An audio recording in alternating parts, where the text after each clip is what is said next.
कराची की पुरानी हवेली का राज। मकाम कराची पाकिस्तान। किरदार आमना नानी बी और पुरानी हवेली। आमना लाहौर की एक यूनिवर्सिटी में पढ़ने वाली तालिबा थी। गर्मियों की छुट्टियों में वो अपनी नानी बी के गांव गई, जो काफी दूर एक सुनसान इलाके में वाक़ था। नानी बी अक्सर एक पुरानी हवेली के बारे में बात करती थीं, जो बरसों से खाली पड़ी थी। कहा जाता था कि वहां रात के वक्त रोशनी जलती है, हालांकि वहां कोई रहता नहीं था।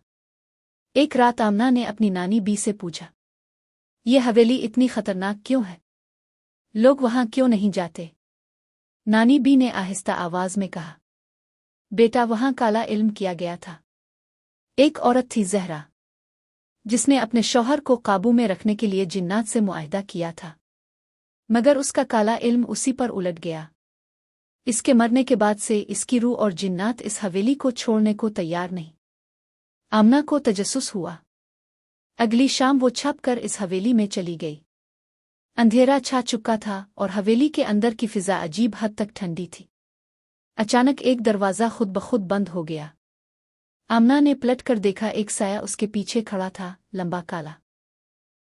आंखों से सुर्ख रोशनी झलक रही थी। तुम्हें यहां नहीं आना चाहिए था, वो साया गरा। आमना ने कुरान की आयतल कुर्सी पढ़नी शुरू की। साया चीख मार कर गायब हो गया, मगर दीवार पर खून से लिखा हुआ था, ज़हरा अभी जिंदा है। आमना भागकर बाहर आई और बेहोश हो गई।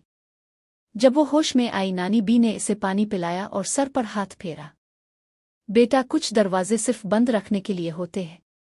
इस दिन के बाद आमना ने कभी इस हवेली का जिक्र नहीं किया। AGR ऐप के स्टडी एक टू चैनल के सब्सक्राइब किया।